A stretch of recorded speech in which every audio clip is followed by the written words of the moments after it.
Hello friends, आज हम लोग ग्रुप 16 का नेक्स्ट पार्ट लेकर के आए हैं और ग्रुप 16 के नेक्स्ट पार्ट में आज हम लोग पढ़ेंगे ऑक्साइड्स के बारे में और साथ ही साथ पढ़ेंगे हम लोग ओजोन के बारे में। आज ऑक्सीजन से रिलेटेड चीजें खत्म हो जाएंगी, तो आइए देखते हैं आज ऑक्साइड्स के बारे में।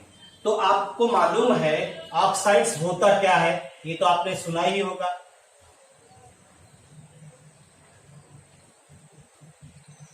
ऑक्साइड जो होता है ये बाइनरी कंपाउंड होता है। Oxide is a binary compound with oxygen other elements, यानी ऑक्सीजन का अदर एलिमेंट के साथ जो बाइनरी कंपाउंड होता है उसी को हम लोग क्या कहते हैं, ऑक्साइड्स कहते हैं। Binary compound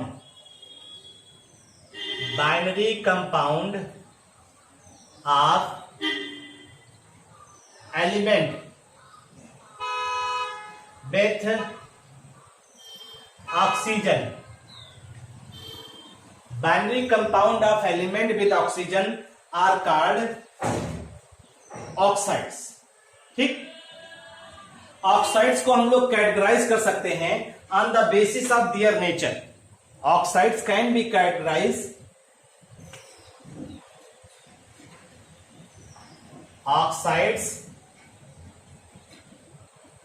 can be classified on the basis of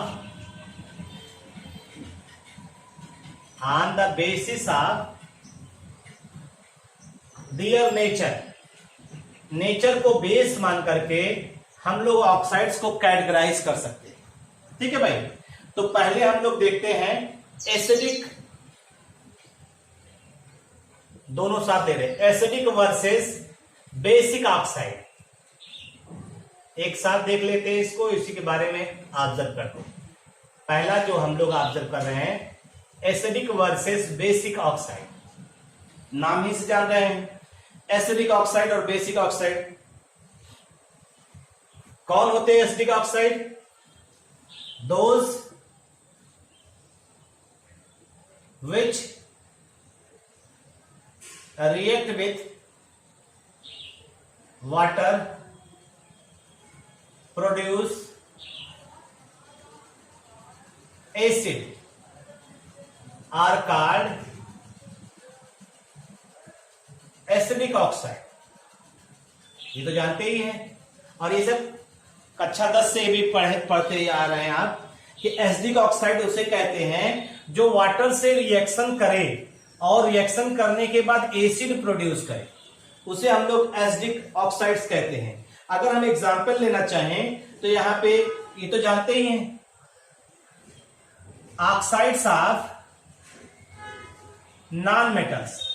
जो नॉन मेटल के ऑक्साइड होते हैं वो सब क्या होते हैं, एसिडिक होते हैं। जैसे देखिए sulphur dioxide plus H2O, sulphurous acid H2SO3, ये आपका सल्फ्यूरस एसिड है, सल्फ्यूरस एसिड। ठीक, सल्फर डाइऑक्साइड की बात कर रहे हैं वाटर से रिएक्शन करके। अगर हम फास्फोरस पेंटाऑक्साइड ले लें P4O10 प्लस 6H2O, तो आपको मालूम है फास्फोरस पेंटाऑक्साइड जब वाटर से रिएक्शन करता है तो फास्फोरिक एसिड का फॉर्मेशन करता है, H3PO4, ये फास्फोरिक एसिड है, फास्फोरिक एसिड। ठीक है, तो ये आपका जो है क्या हुआ, एसिडिक ऑक्साइड। ये आपका एसिडिक ऑक्साइड हुआ। बेसिक ऑक्साइड की अगर हम लोग बात करते हैं, देखिए बेसिक ऑक्साइड में those which react with water, produce, क्या प्रोड्यूस करेगा, base are called basic oxide. Basic oxide, ये सुना होगा आपने। ठीक, एग्जाम्पल में जितने भी नॉन मेटल के ऑक्साइड होते हैं, एग्जाम्पल में ऑक्साइड्स ऑफ मेटल, मेटल के ऑक्साइड्स को हम लोग क्या कहते हैं, जितने भी मेटल के ऑक्साइड्स हैं उनकी आप बात कर रहे हैं यहां पे। मेटल के ऑक्साइड में जैसे देखिए Na2O plus H2O, sodium monoxide के अगर हाइड्रोलिसिस करेंगे तो क्या बनाएगा, 2NaOH, बेस हो गया। कैल्शियम ऑक्साइड प्लस H2O की बात करते हैं तो कैल्शियम हाइड्रोक्साइड, ये रिएक्शन आपका, ये सब क्या है, बेस, ये सब के सब बेस हैं और बेस नेचर होने की वजह से नॉर्मली हम लोग इसको ऑब्जर्व कर रहे हैं।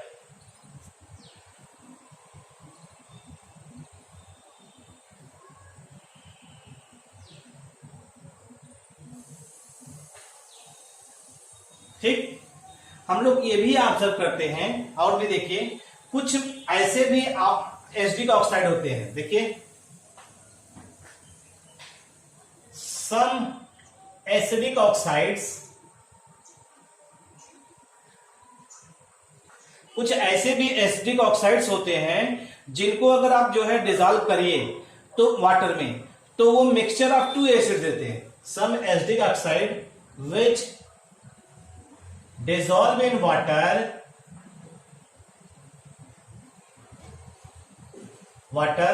to give mixture of two acids। ये भी इंपॉर्टेंट पॉइंट है भाई, इसका ध्यान रखिएगा, इंपॉर्टेंट पॉइंट है। Mixture of two acids,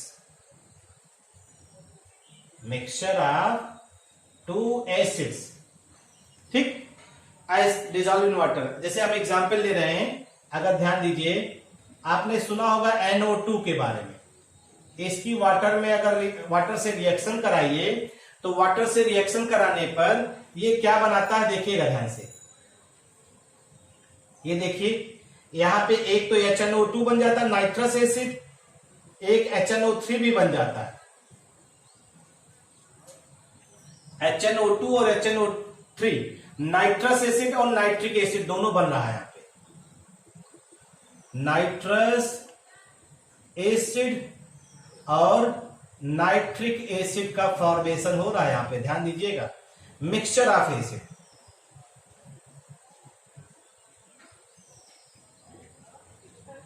mixture of acid का फॉर्मेशन हो रहा है, ठीक है भाई।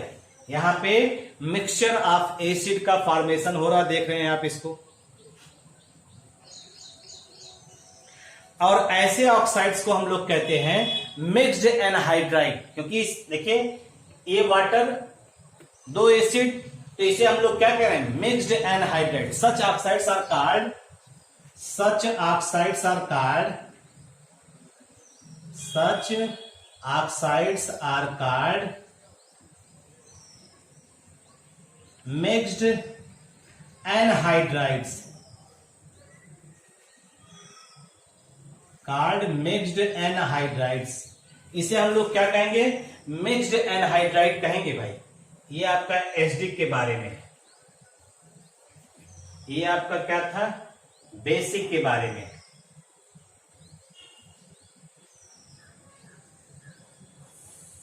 और ये आपका जो है कुछ ऐसे एसिड्स हैं जो मिक्सचर ऑफ एसिड दे रहे हैं, ठीक है भाई, ये ध्यान रखिएगा, मिक्सचर ऑफ एसिड्स दे रहे हैं। आपको मालूम है अगर हम इस ऑक्साइड की बेस से रिएक्शन कराएं, क्योंकि ये एसिडिक ऑक्साइड्स है, इस ऑक्साइड की बेस से रिएक्शन कराएं तो चूंकि दो एसिड दे रहा है तो टू सीरीज ऑफ सॉल्ट का फॉर्मेशन भी करेगा। आइए दिखाते हैं रिएक्शन में, इसको रिएक्शन को आगे बढ़ाते हैं, उसी में दिखाते हैं आपको कैसे क्या हो रहा है प्रोसेस, ठीक है भाई। हमने NO2 के बारे में आपको बताया। NO2 जो है जब भी इसकी हाइड्रोलिसिस करते हैं तो यहां मिक्सचर ऑफ टू एसिड्स मिलता है, नाइट्रस एसिड और नाइट्रिक एसिड। तो अगर एसिड की रिएक्शन आप बेस से कराते हैं तो साल्ट बनता है, और साल्ट उतना ही बनता है जितने सीरीज ऑफ एसिड का फॉर्मेशन होता है।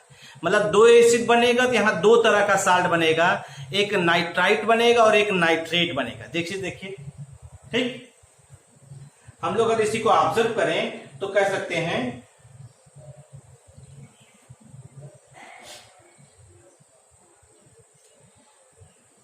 जैसे ये लिया है, it forms two series of salt, it forms two salts when treated with alkali। जब ये बेस से रिएक्शन करेगा तो दो साल्ट बनाएगा भाई। जैसे देखिए 2NO2 प्लस 2NaOH,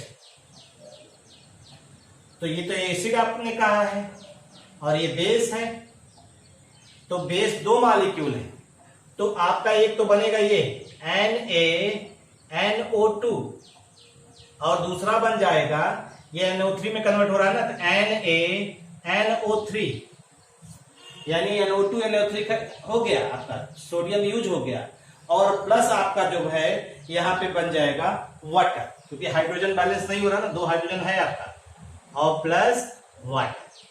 तो ये साल्ट बन गया भाई। देखिए दो साल्ट बन रहा है, सोडियम नाइट्राइट और सोडियम नाइट्रेट का फॉर्मेशन ये कर रहा है, ये ध्यान दीजिएगा।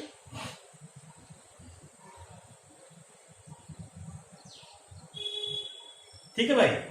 अगर हम लोग अब इसी को लेकर चलें, जैसे आपने कहा एसिटिक ऑक्साइड, बेसिक ऑक्साइड, अगर इनके कैरेक्टर की बात करते हैं तो देखिए जैसे हमने लिया, जैसे हमने इस तरह से लिया,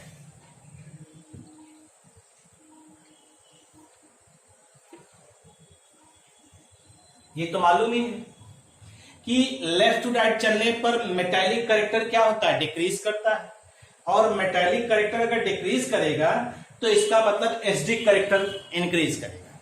ठीक, एसिडिक कैरेक्टर इंक्रीज करेगा, ये ध्यान रखिएगा। इधर चलने पर मेटालिक कैरेक्टर डिक्रीज करेगा, यानी इंक्रीजिंग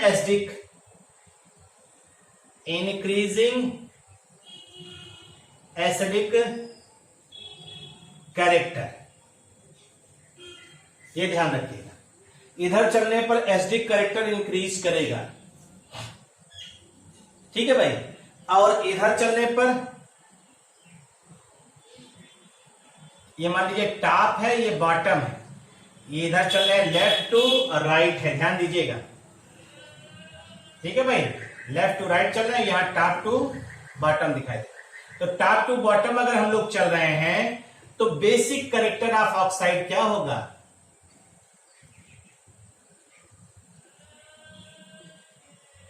ऑक्साइड इंक्रीजेस। अगर आपको मालूम हो एसिडिक कैरेक्टर क्यों इंक्रीज कर रहा है, इसका कारण देखिए, क्योंकि मेटालिक कैरेक्टर डिक्रीज कर रहा है। मेटालिक कैरेक्टर डिक्रीज कर रहा है, और मेटल के ऑक्साइड क्या होते हैं, बेस होते हैं, और नीचे चलने पर क्या होता है, मेटालिक कैरेक्टर इंक्रीज कर रहा है, तो इसलिए बेसिक ऑक्साइड हो गए नीचे, इधर बेसिक ऑक्साइड्स हो गए। ठीक है भाई, तो मेटालिक कैरेक्टर इंक्रीज कर रहा है, तो सीधे सीधे हम लोग इस बात को भी कह सकते हैं कि नीचे चलने पर, ध्यान दीजिएगा, नीचे चलने पर आयनिक कैरेक्टर बढ़ता है, आयनिक कैरेक्टर इंक्रीज कर रहा है, इसी वजह से बेसिक कैरेक्टर भी इंक्रीज कर रहा है।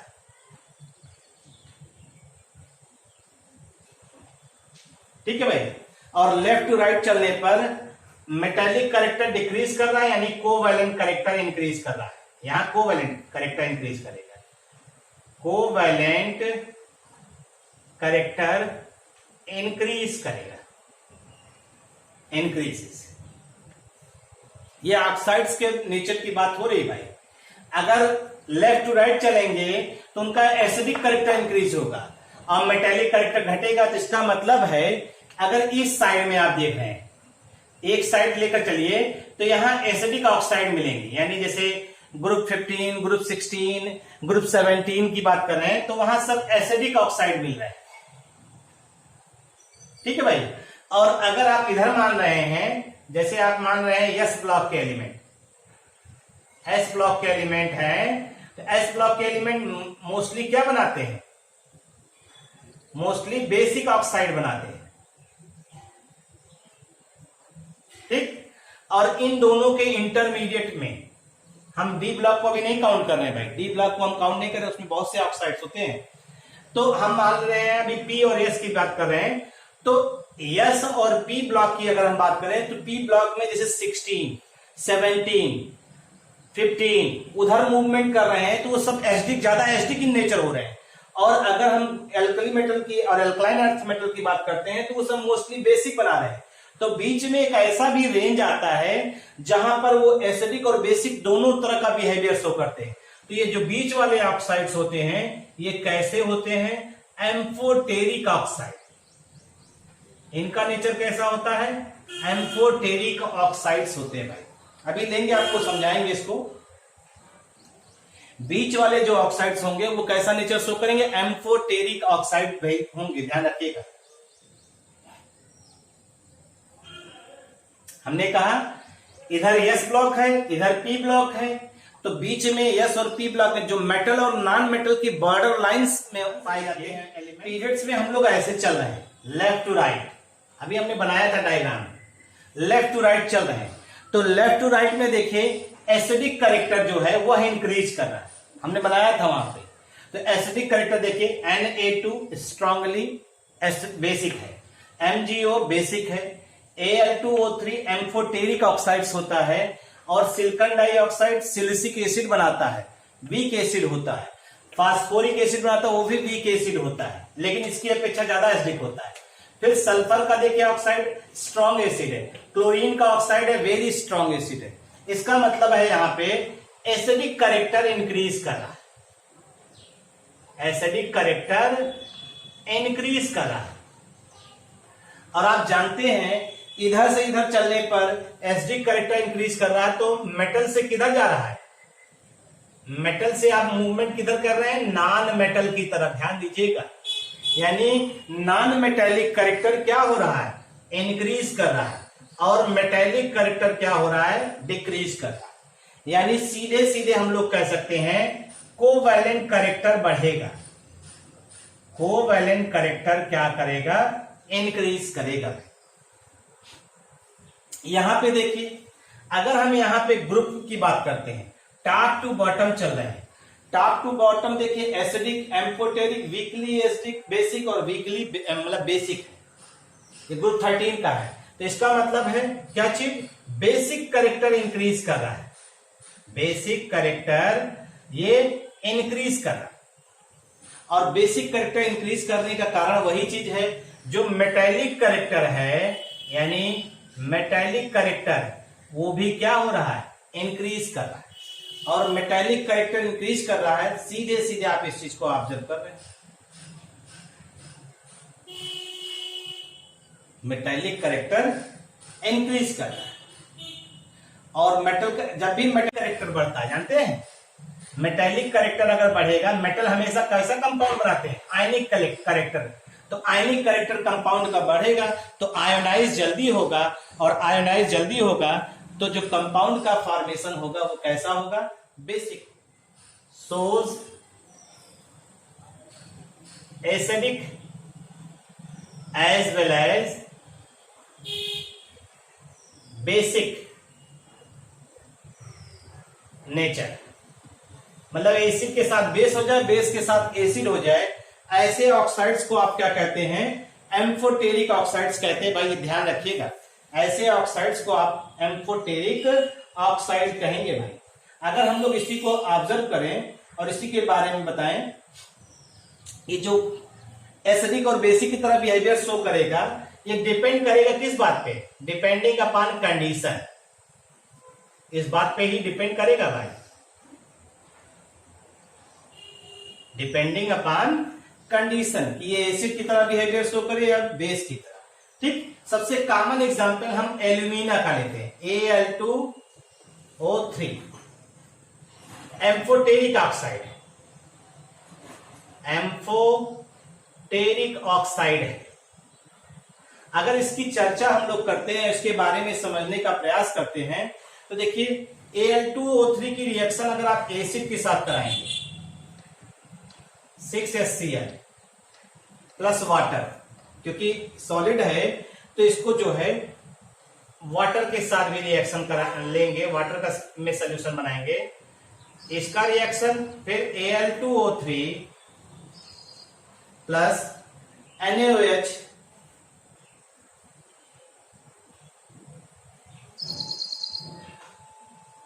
(3H2), ये रिएक्शन है। ठीक है भाई।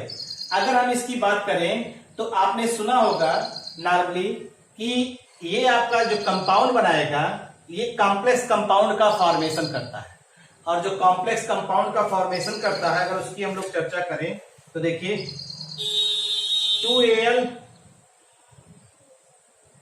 2AlH2O होल 6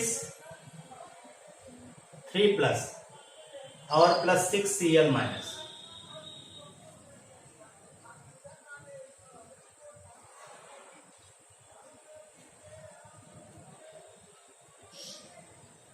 और इसके साथ जो बनाएगा 2Na3Al OH का होल 6, ये बना।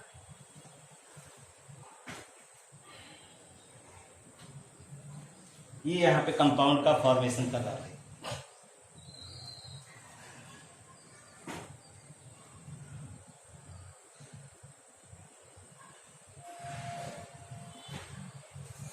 ठीक।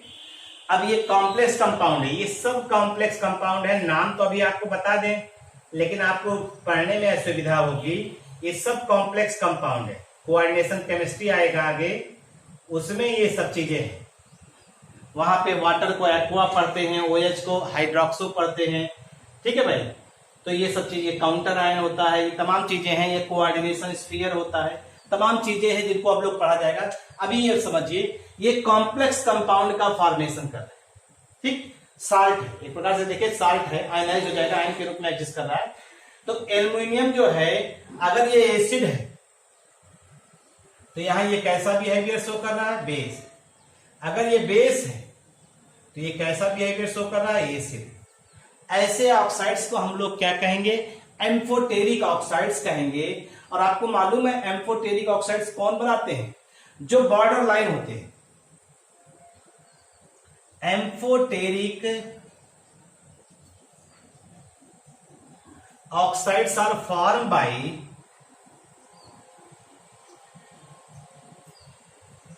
those elements, क्या करते हुए, which are border line, जो बॉर्डर लाइन पे प्रेजेंट होते हैं, border line between metals and non metals. जो मेटल और नॉन मेटल्स के बॉर्डर लाइन पे प्रेजेंट होते हैं वही बनाते हैं। मेटल और नॉन मेटल के जो बॉर्डर लाइन पे प्रेजेंट होते हैं, ठीक। और ये कहां प्रेजेंट होते हैं, ये and are located at the centre, ये सेंटर में रहते हैं, centre of the periodic table.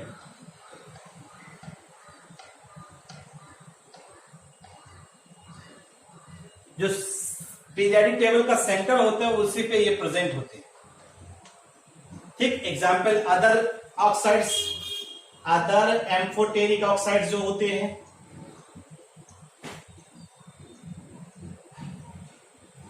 तो कुछ हम और ले लेते हैं। देखिए जैसे आपका एल्यूमिनियम था ही, Al2O3 था ही, कुछ जिंक के ऑक्साइड्स होते हैं, लेड का ऑक्साइड होता है, टिन का ऑक्साइड होता है, सिलिकॉन का ऑक्साइड होता है।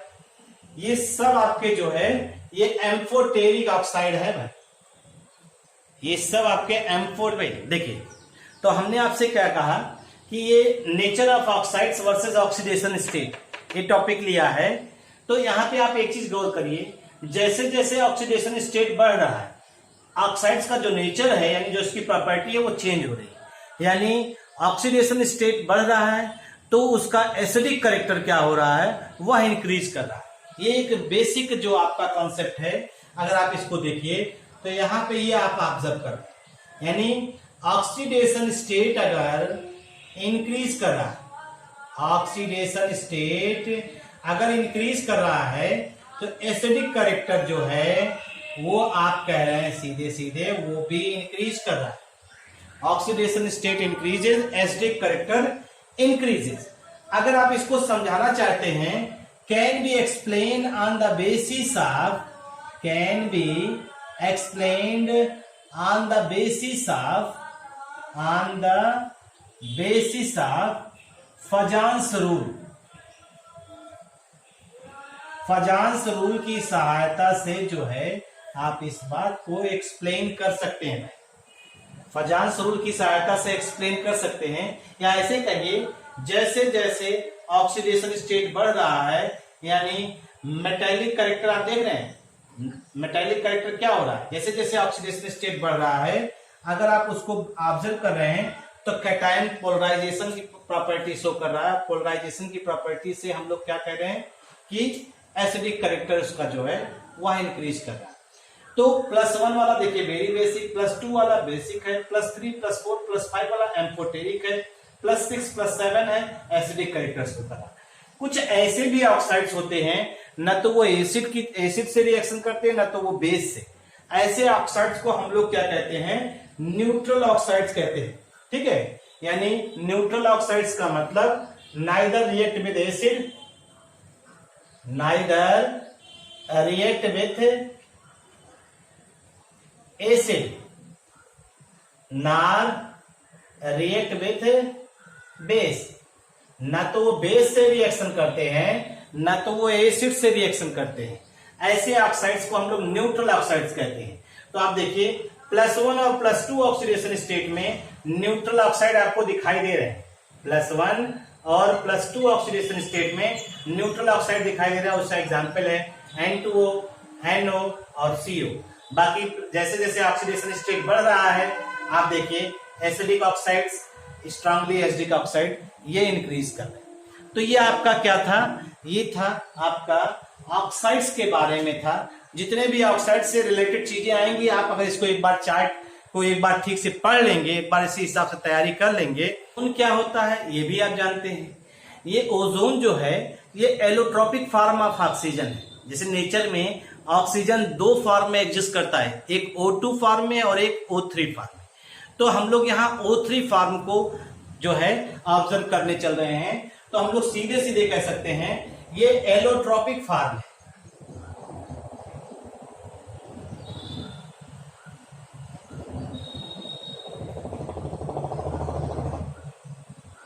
ऑक्सीजन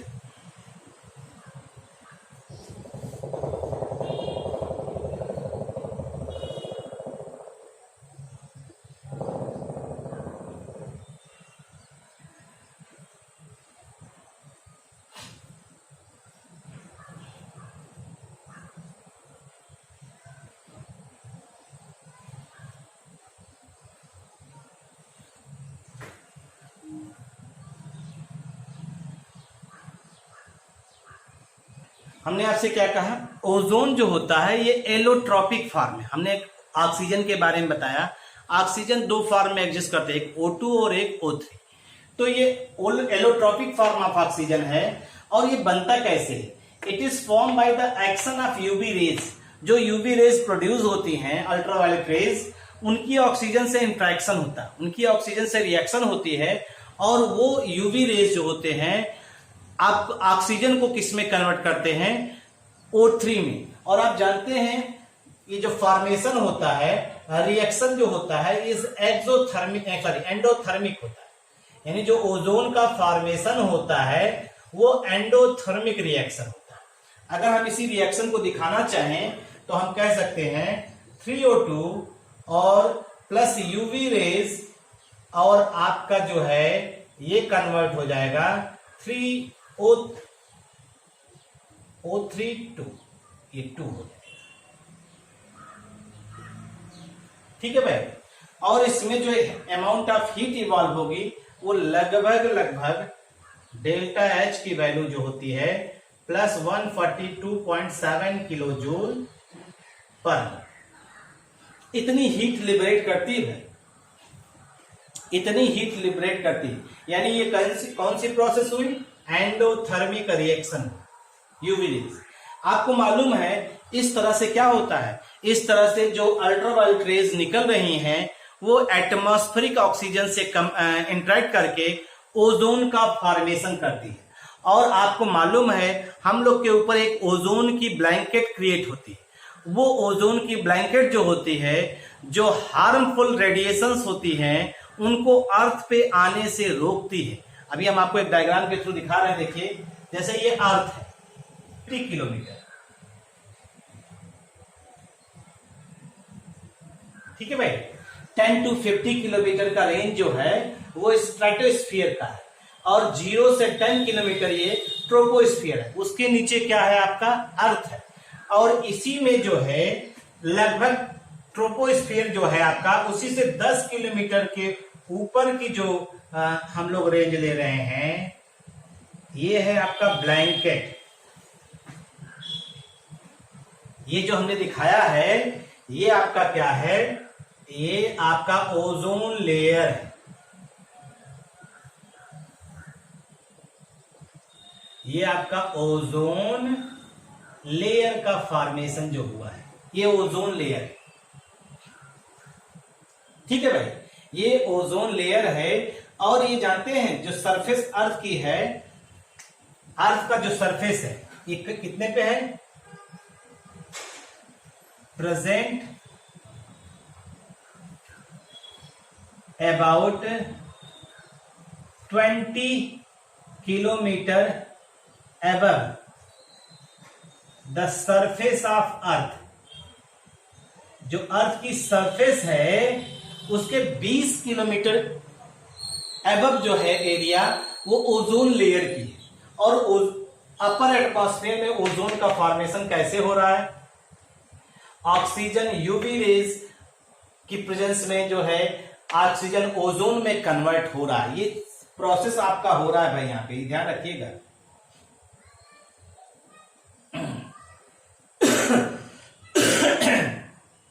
अगर इस रिएक्शन को आप देख रहे हैं तो हो क्या रहा होगा, जैसे ऑक्सीजन है ये यूवी रेज को एब्जॉर्ब कर रहा है और यूवी रेज को एब्जॉर्ब करने के बाद ये ओओ एटॉमिक फॉर्म में कन्वर्ट हो गया, एटॉमिक फॉर्म। और ये क्या होता है? हाईली रिएक्टिव होता है। ये ओजोन से ऑक्सीजन ओजोन से रिएक्शन मतलब O2 से रिएक्शन करेगा O और किस में कन्वर्ट हो जाएगा? O3। ये इसका स्टेप है जैसे आप रिएक्शन दिखा रहे। ठीक है भाई, ये इस तरह से आपका मॉलिक्यूलर ऑक्सीजन जो है वो किस में कन्वर्ट हो जा रहा है? O3 में कन्वर्ट हो जा रहा है। अल्ट्रावायलेट रेज, यूवी रेज, अगर ये जो है आप देखिएगा ध्यान से, ये ओजोन लेयर का क्या हो गया? ओजोन लेयर का फॉर्मेशन हो गया। तो ये क्या करता है? जो ओजोन लेयर है वो यूवी रेज को एब्जॉर्ब कर लेता है। यूवी रेज की बाकी रेडिएशन, जैसे भाई यूवी रेज की कुछ रेडिएशन जो है वो ऑक्सीजन एब्जॉर्ब कर रहा है, ओजोन का फॉर्मेशन कर रहा है, और बाकी रेस्ट जो भी पार्ट होता है, जानते हैं जो रिमेनिंग अल्ट्रावायलेट रेज होती है, रिमेनिंग अल्ट्रावायलेट रेज, यानी लगभग इनकी वेवलेंथ कितनी रहती है? 220 to 290 nanometre, lambda equal to 220 to 290 nanometre, absorb by ozone layer, absorb by ozone layer. यानी कहने का हमारा मतलब है जो यूवी रेज सरफेस पे आ रही, ठीक, सरफेस पे पहुंचने का प्रयास कर रही हैं, वो यूवी रेज जो एटमॉस्फेयर में ऑक्सीजन प्रेजेंट हैं उनके द्वारा पहले वो ऑक्सीजन को किस में कन्वर्ट कर रहे हैं? O3 में। और O3 बनने के बाद जो रेस्ट पार्ट यूवी रेस का है, जो रेडिएशन बची हुई है, उनको ये एब्जॉर्ब कर ले रहा है और एब्जॉर्ब करने की वजह से वो अल्ट्रावायलेट रेज अर्थ की सरफेस पे पहुंच नहीं पा रही और अर्थ की सरफेस में न पहुंचने की वजह से जो इनहेबिटेंट है मतलब प्लांट्स और एनिमल्स हैं, उनकी सिक्योरिटी क्रिएट होती है। यानी अगर मान लीजिए ये यूवी रेज, अल्ट्रावायलेट रेज अर्थ की सरफेस पे पहुंच रही हैं, तो तमाम जो है इम्यून सिस्टम इनहेबिटेंट्स का, तमाम जो है उनका जो है रिप्रोडक्टिविटी है जो है, और आप मान के चलिए स्किन कैंसर है, तमाम इस तरह की प्रॉब्लम क्रिएट हो जाएंगी अर्थ सरफेस पे। इसलिए हम लोग ये कहते हैं कि ओजोन लेयर जो है हमारे लिए, या ओजोन का जो लेयर है वो हमारे लिए एक प्रोटेक्टिव लेयर है। ये जो ओजोन का लेयर है ये ह्यूमन बींग्स के लिए कैसा लेयर हो गया? प्रोटेक्टिव लेयर है, प्रोटेक्टिव लेयर है। और ये किससे आपको प्रोटेक्ट कर रही है? Protect from UV rays. UV rays से ये प्रोटेक्ट कर रही है हम लोगों को।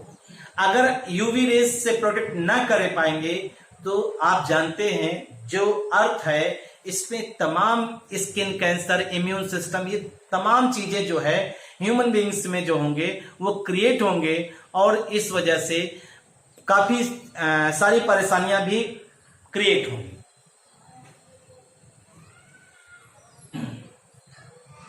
हो गया भैया? अगर आपको मालूम है जो भी ओजोन लेयर है, अगर उसकी बात कर रहे हैं, आपको आजकल मालूम भी होगा कि ओजोन लेयर का डिप्लेशन हो रहा है। तो आइए पहले वो आपने पढ़ा भी है, क्लोरोफ्लोरोकार्बन। ठीक, ये ओजोन लेयर के लिए बहुत ही ज्यादा रिस्पॉन्सिबल है, मेजर जो है इनका कंट्रीब्यूशन है ओजोन लेयर की डिप्लेशन के लिए। यानी जो हम लोग कहेंगे depletion of ozone layer, depletion of ozone layer is due to chlorofluorocarbons. ये क्लोरोफ्लोरोकार्बन्स होते हैं। ठीक, आपको मालूम है जो ओजोन लेयर है ये स्ट्रेटोस्फीयर प्रेजेंट है, और इनका जो इनमें जो डिप्लेशन है, ये जो डिप्लेशन ऑफ ओजोन लेयर है ये वर्ल्ड वाइड प्रॉब्लम है भाई। ये वर्ल्ड वाइड प्रॉब्लम है, ऐसा नहीं कि एक ही जगह की प्रॉब्लम है। क्योंकि अगर ओजोन लेयर में डिप्लेशन होगा तो ये मान के चलिए जो अर्थ का टेम्परेचर है वो बहुत तेजी से चेंज होगा, और अर्थ का टेम्परेचर अगर चेंज होगा तो तमाम बीमारियां जो हैं, तमाम डिजीज जो हैं वो अर्थ पे क्रिएट होंगी, और जिससे जो है जो ह्यूमन लाइफ है वो क्या हो जाएगा, थोड़ा सा उनका जो बैलेंस है, एक कहते हैं ना कि एक रूटीन में चल रहे हैं, उसमें डिस्टर्बेंस क्रिएट होगा। तो इसलिए वर्ल्ड वाइड प्रॉब्लम है इसको, और इसको ऑब्जर्व भी किया गया और कहा गया कि वास्तव में अगर हम क्लोरोफ्लोरोकार्बन यानी जो कार्बन का एक्सक्रीशन है उसमें कटौती कर लें, यानी उसमें जो है हम किसी भी तरह से जो है कार्बन का जो प्रोडक्शन है वो कम कर दिया जाए, तो ओजोन लेयर की डिप्लेशन में जो है वो हम लोग को असुविधा नहीं होगी, आसानी से ओजोन लेयर का डिप्लेशन रेस्पॉन्सिबल नहीं होगा। तो देखिए अब कुछ क्लोरोफ्लोरोकार्बन के बारे में बताते हैं आपको। जो क्लोरोफ्लोरोकार्बन है ये वोलाटाइल कंपाउंड होता है।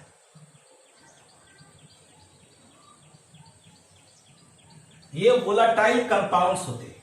ठीक, और आप जानते हैं कहां यूज होते हैं? यूज फॉर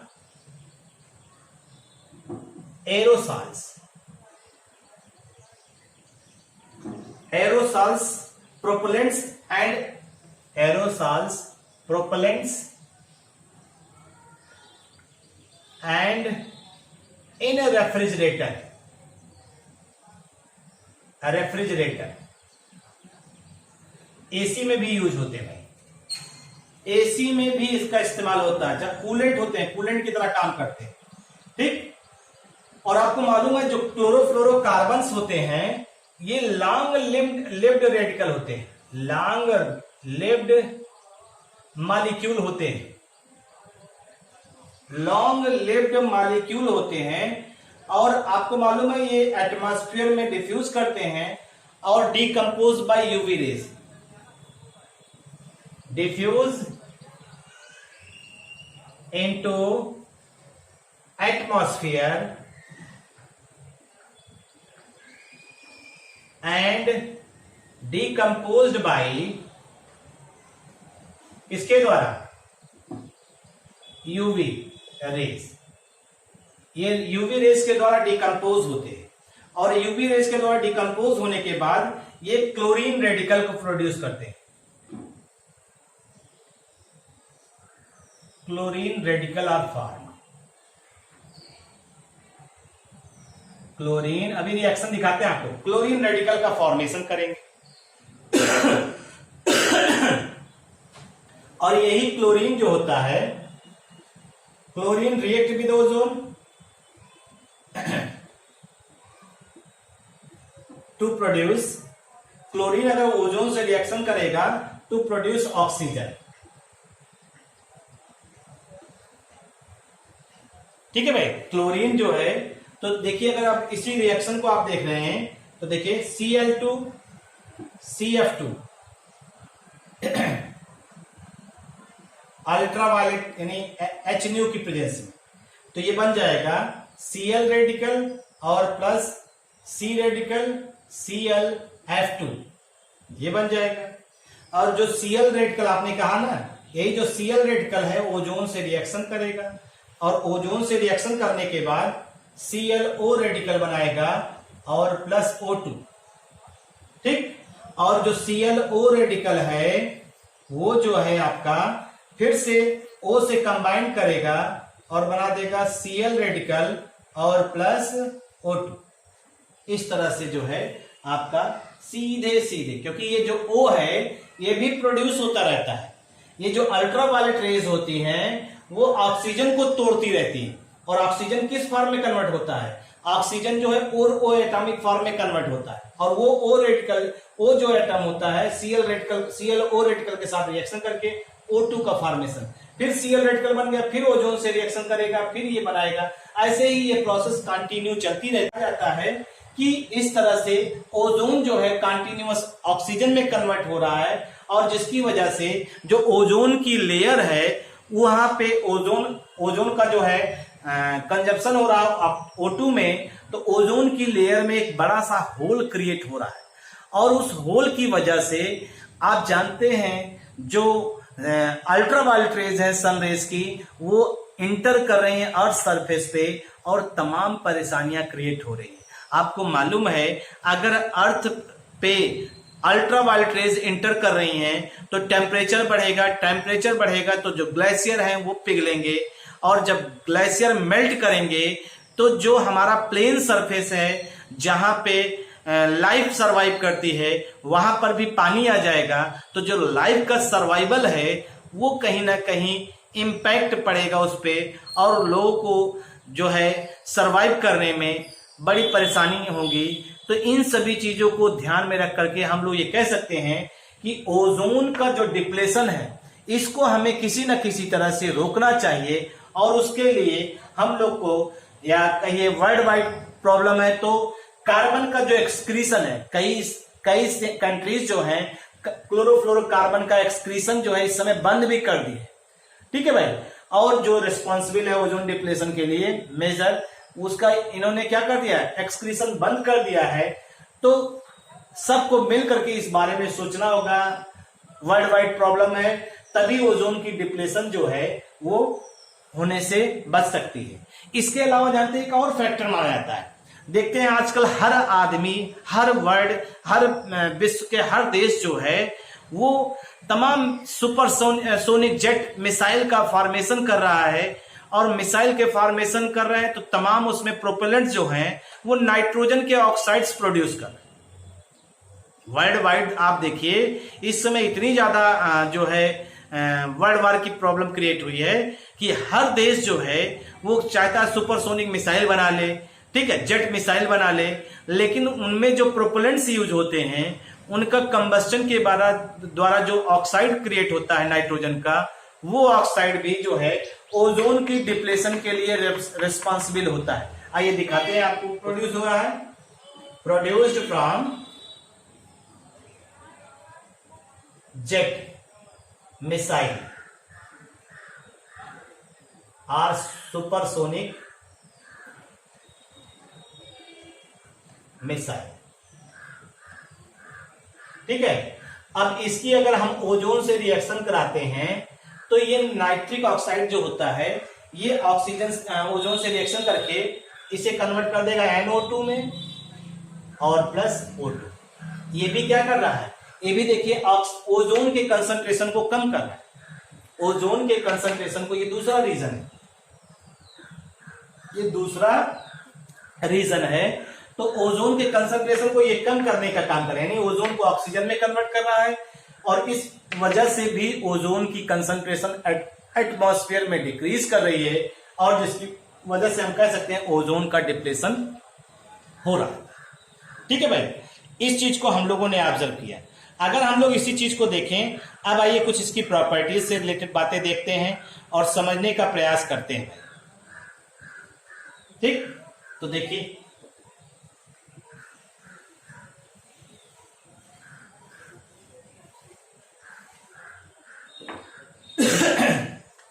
ओजोन की रिएक्टिविटी की बात करते हैं, ओजोन की रिएक्टिविटी की बात करते हैं। आपको मालूम है ओजोन थर्मोडायनेमिकली अनस्टेबल होता है, ओजोन थर्मोडायनेमिकली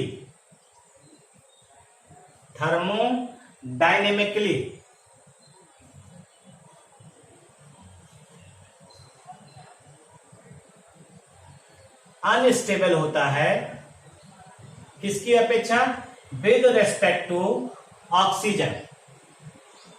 ऑक्सीजन के रेस्पेक्ट में ये थर्मोडायनेमिकली अनस्टेबल होता है, ठीक है भाई। क्यों? क्योंकि अभी आपने अगर गौर किया होगा, ऑक्सीजन से ओजोन, देखिए ध्यान से, ऑक्सीजन से ओजोन का जो फॉर्मेशन होता है ये रिएक्शन कैसा होता है, एंडोथर्मिक, ठीक। तो ओजोन से ऑक्सीजन का फॉर्मेशन जो होगा वो कैसा होगा, एक्सोथर्मिक। अरे भाई उल्टा ही रिएक्शन तो हुआ, ठीक, एक्सोथर्मिक होगा। O2 से O3 का फॉर्मेशन एंडोथर्मिक है और O3 से O2 का फॉर्मेशन एक्सोथर्मिक, ठीक। तो यहां पे अगर इसकी बात करते हैं तो डेल्टा H की वैल्यू क्या हो गई, नेगेटिव। डेल्टा H की वैल्यू नेगेटिव होगी और डेल्टा S की वैल्यू जो होगी वो पॉजिटिव होगी, ठीक। तो अगर आप इसको देखिए, delta G equal to delta H minus T delta S, अगर इस बात को देखिए तो इसकी वैल्यू नेगेटिव कह रहे हैं, इसकी वैल्यू पॉजिटिव हो रही है। अब ये पॉजिटिव कैसे हो रहा है, अगर आपके दिमाग में नहीं आ रहा हो देखिए, 2O3 3O2, तो मॉलिक्यूल की संख्या बढ़ रही है ना, मॉलिक्यूल बढ़ रहा, रैंडमनेस बढ़ रहा, रैंडमनेस बढ़ रहा तो डेल्टा एस की वैल्यू ऑटोमेटिक क्या होगी, बढ़ेगी।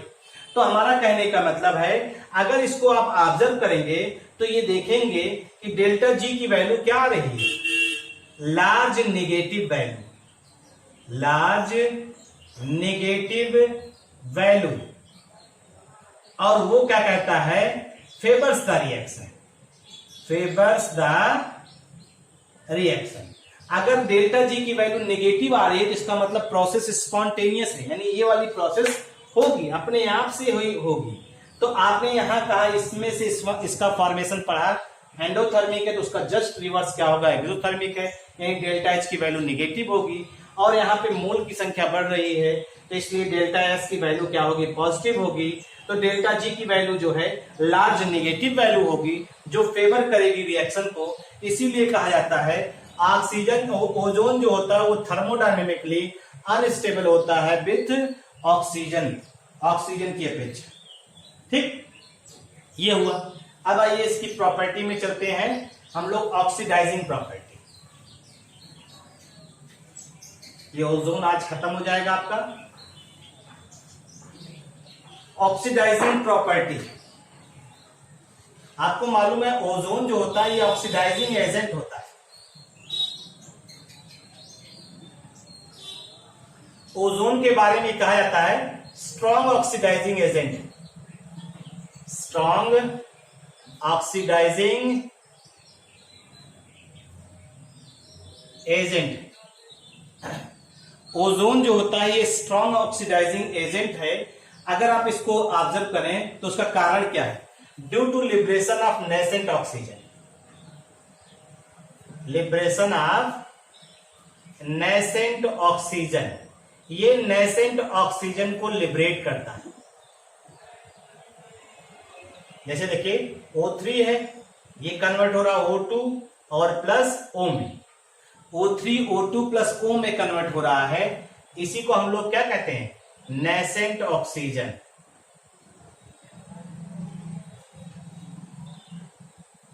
ठीक है भाई। और इसी नेसेंट ऑक्सीजन की वजह से ही ये ऑक्सीडाइजिंग एजेंट होता है, ये ध्यान रखिएगा। और कहा भी जाता है it is powerful oxidising agent. ये पावरफुल ऑक्सीडाइजिंग एजेंट होता है किसकी अपेक्षा? Then oxygen.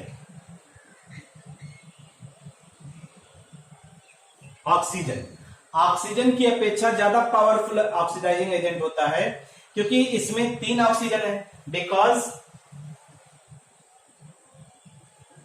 Because O3 has higher energy content. भाई एनर्जी कंटेंट मतलब 3 ऑक्सीजन है, 3 बॉन्ड बन रहा है ना, एनर्जी कंटेंट। तो अनस्टेबल होगा, अनस्टेबल हो जाएगा तो भाई थर्मोडायनेमिकली अनस्टेबल हो तो जल्दी से ऑक्सीजन रिलीज करेगा। तो इस वजह से energy content to give atomic oxygen, इसी वजह से ये आसानी से एटॉमिक ऑक्सीजन प्रोड्यूस करता है और इसी वजह से ये ऑक्सीडाइजिंग एजेंट होता है। ठीक है भाई, आइए अब इसी को हम लोग लेकर चलते हैं और समझने का प्रयास करते हैं। ठीक, जैसे यही तो है O3 O2 और प्लस O, इसी को आप क्या कहते हैं? एटॉमिक ऑक्सीजन, या इसी को कहते हैं नेसेंट ऑक्सीजन। नेसेंट ऑक्सीजन का मतलब होता है जो रिएक्शन में प्रोड्यूस हो, उन्हीं की बात हम लोग कर रहे हैं। ठीक है भाई, आइए कुछ रिएक्शन देख लेते हैं, फिर ये आपका खत्म हो जाएगा टॉपिक। 10 मिनट का और है।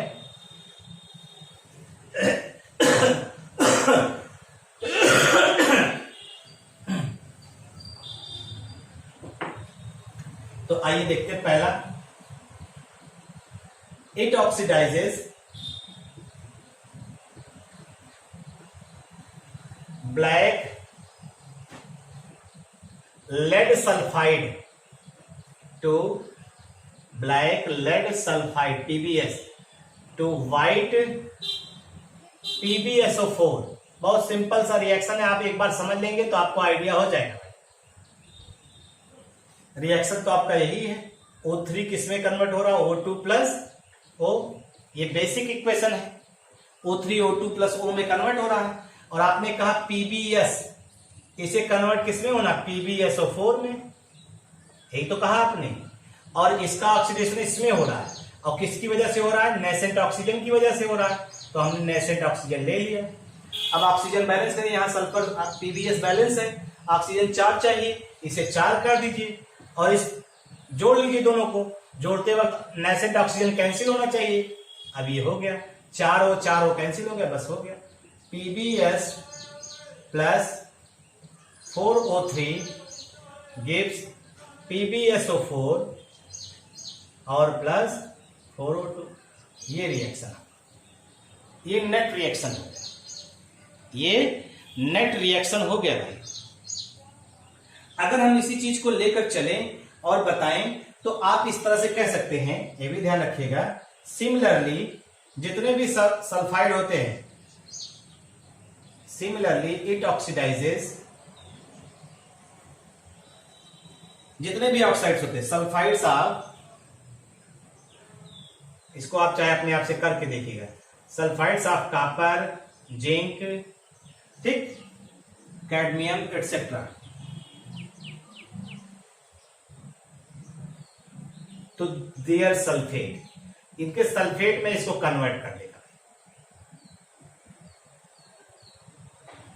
ठीक है, सल्फेट में, जैसे PbSO4 है ना, इसे लेड सल्फेट कह रहे हैं, लेड सल्फेट कह रहे हैं, और ये क्या है, लेड सल्फाइड है भाई। तो सल्फाइड का सल्फेट में कन्वर्जन कौन कर रहा, ओजोन कन्वर्ट कर रहा। ठीक, और देखिए ये दूसरा है O3 oxidises Ki to I2, Ki को I2 में कन्वर्ट कर रहा है। वही रिएक्शन फिर से देखिए, O3 है, कन्वर्ट करिए O2 प्लस O, फिर Ki है, Ki को किस में बदल रहा है, I2 में। ये रिएक्शन लिख लिया आपने, इस रिएक्शन को लिख लिया। I2 है, पहले 2 कर लीजिए और एक नेसेंट ऑक्सीजन ले लीजिए, हो गया। ठीक, अब आपको यहां पे ध्यान रखना है, ऑक्सीजन और जो है यहां ऑक्सीजन बढ़ रहा है और पोटेशियम बढ़ रहा है, तो ये ऑटोमेटिक एक्वस सोल्यूशन लेते हैं, तो एक्वस सोल्यूशन H2O ले लीजिए। H2O ले लेंगे तो ये बन जाएगा KOH, 2KOH, और अब रिएक्शन को जोड़ लीजिए, O कैंसिल हो जाएगा, तो ये बन जाएगा 2Ki plus O3 plus H2O gives O2 plus I2 plus 2KOH। ये रिएक्शन हो गया, ये नेट रिएक्शन ये हो गया, ये नेट रिएक्शन हो गया। टेक्स्ट बुक में दोनों रिएक्शन दिया गया है, टेक्स्ट बुक में आपके दोनों रिएक्शन ये दिए गए हैं, इनको आप पढ़ भी सकते हैं और समझ भी सकते हैं। आपको लग रहा होगा कि ऐसा है वैसा है, लेकिन इसको अगर आप देखेंगे तो आपको आइडिया हो जाएगा, इसमें बहुत ज्यादा दिक्कत नहीं है। ठीक है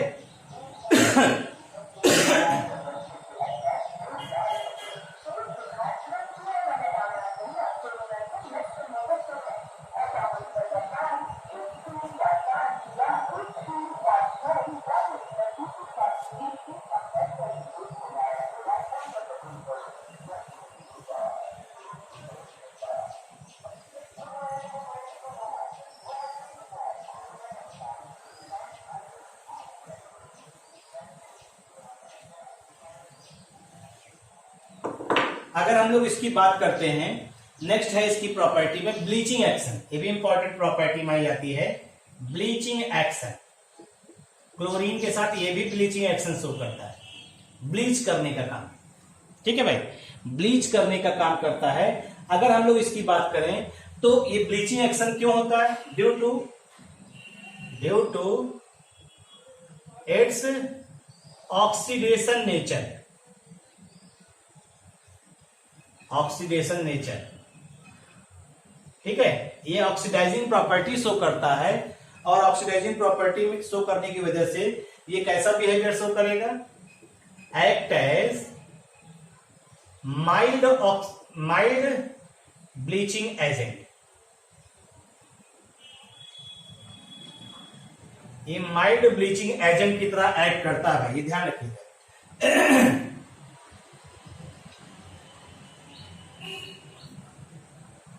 और ये ब्लीच करता है, it bleach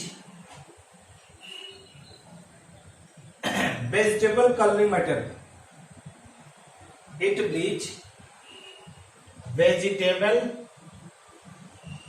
colouring matter in dry state. ध्यान रखिएगा, ड्राई स्टेट में ये करता है। ठीक है, ड्राई स्टेट में ये ब्लीच करने का काम करता है, और इसीलिए हम लोग कहते हैं bleaching with ozone is hence, bleaching with ozone is called dry bleach, dry bleach, इसीलिए से हम लोग ड्राई ब्लीच कहते हैं। ठीक है भाई, और यहां पे देखिए O3 ब्लीचेस, किसको किसको ब्लीच करता है? देखिए, इंडिगो है, इंडिगो, लिटमस, लिटमस पेपर,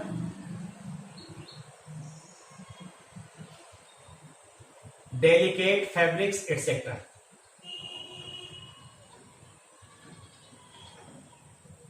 इन सबको ब्लीच करने का काम कौन करता है? ये ओजोन ही करता है। तो देखिए, वेजिटेबल कलरिंग मैटर है, वेजिटेबल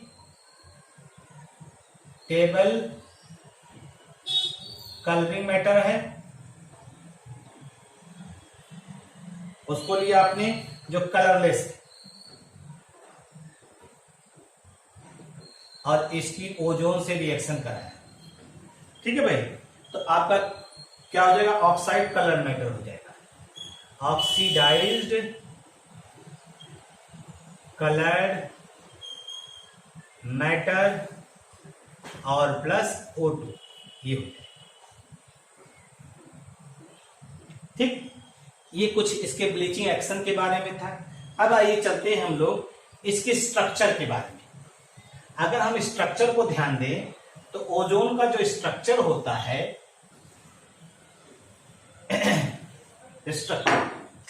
स्ट्रक्चर अगर आप ऑब्जर्व करेंगे, ओजोन जानते हैं, ओजोन का लुईस डॉट सिंबल अगर बनाएंगे तो इसके बैलेंस शेल में टोटल 18 इलेक्ट्रॉन होते हैं। 18 इलेक्ट्रॉन है। अगर इनको डिस्ट्रीब्यूट करिए तो यहां पे ये इस तरह से आएंगे, एक डबल बॉन्ड और एक सिंगल बॉन्ड, सेंट्रल ऑक्सीजन के पास 2 electron, terminal oxygen single bonded 6 electron और डबल बॉन्डेड के पास 4 इलेक्ट्रॉन, कुल 18 इलेक्ट्रॉन डिस्ट्रीब्यूट हो गए। तो यहां पे अगर कहा गया कि अगर oxygen oxygen single bond present है तो इनकी जो बॉन्ड लेंथ होनी चाहिए वो लगभग 148 पिकोमीटर होना चाहिए।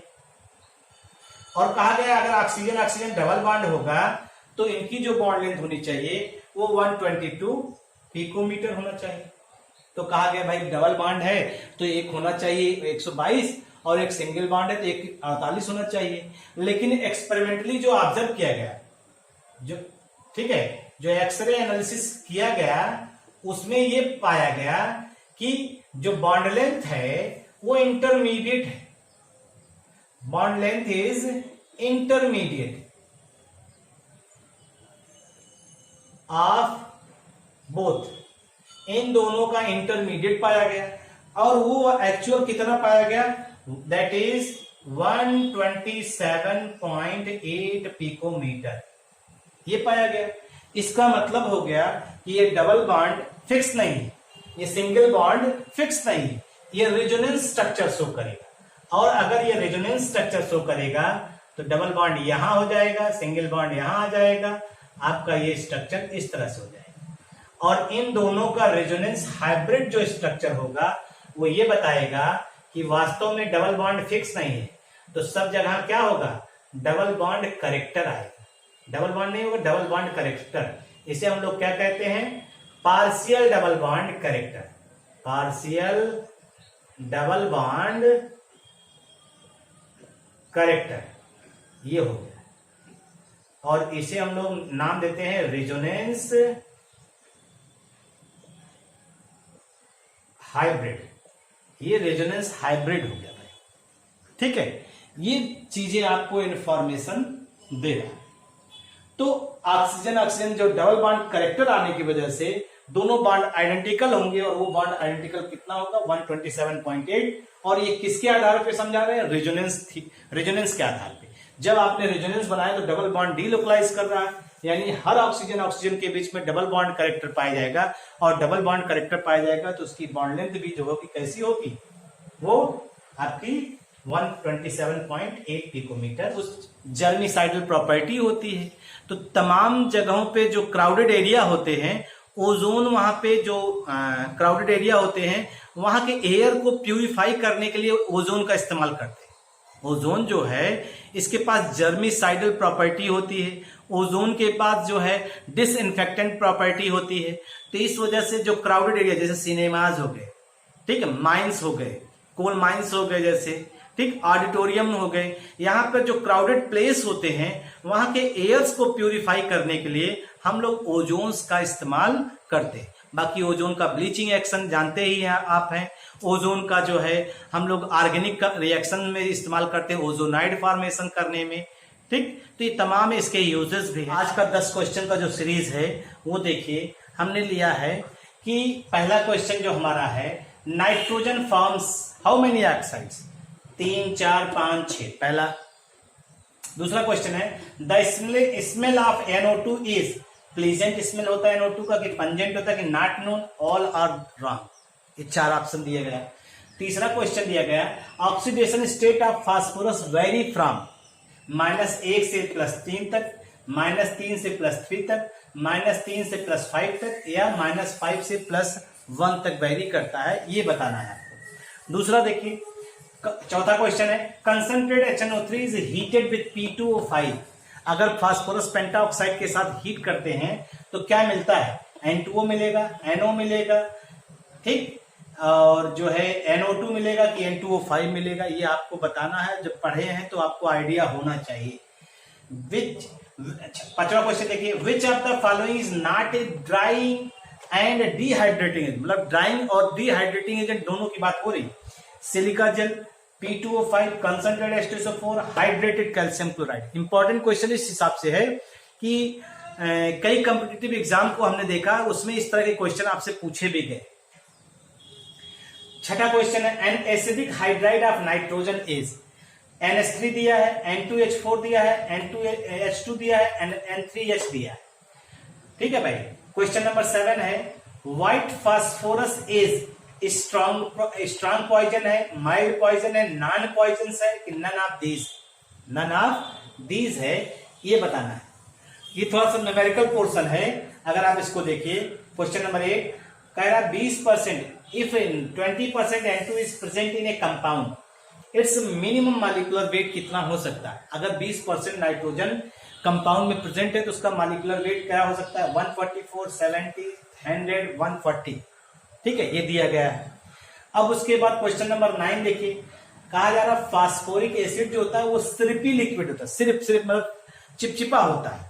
क्यों सिरपी लिक्विड होता है, due to strong covalent bonding, van der Waals force है, hydrogen bonding, none of these, ये 4 है। अब जो भी हो आप बताइएगा। PCl5 को is kept in bell stoppered bottle. Bell stoppered मतलब स्टॉपर्ड बॉटल में रखते हैं, क्यों, क्योंकि ये हाईली वोलेटाइल होता है। ठीक, और ये क्या होता है, दूसरा ऑप्शन है इट रिएक्ट विद ऑक्सीजन, तीसरा ऑप्शन है it reacts readily with moisture, या चौथा है इट इज एक्सप्लोसिव। ये 10 क्वेश्चन की आपकी ये जो सीरीज है, इसको हमने आज दिया आपको। इसको आप प्रयास करिए और सॉल्व करने का प्रयास करिए। अगर आपसे हो जाए तो अच्छा है। अगर आपको समझ में आ रहा है और आपको जो है पढ़ने में सुविधा मिल रही है तो आप चैनल के लिंक को शेयर करिए और अपने जितने भी संपर्की लोग हों उनसे चैनल को सब्सक्राइब कराइए, और जितने भी नीडी स्टूडेंट हैं उनको भी चैनल को जो है उनको भी चैनल का लिंक भेजिए और कहिए कि वो चाहे तो इससे डायरेक्ट जुड़े, क्योंकि देर सवेर आपकी लाइव क्लासेस होंगी। जब आप सब्सक्राइब किए रहेंगे तो आप जो है हमारा नोटिफिकेशन आप तक पहुंचेगा और आप जब चाहें तब उससे जुड़ सकते हैं। इन्हीं बातों के साथ आज इतनी बातें आप पढ़िए, नेक्स्ट मीटिंग में होगा। Thank you.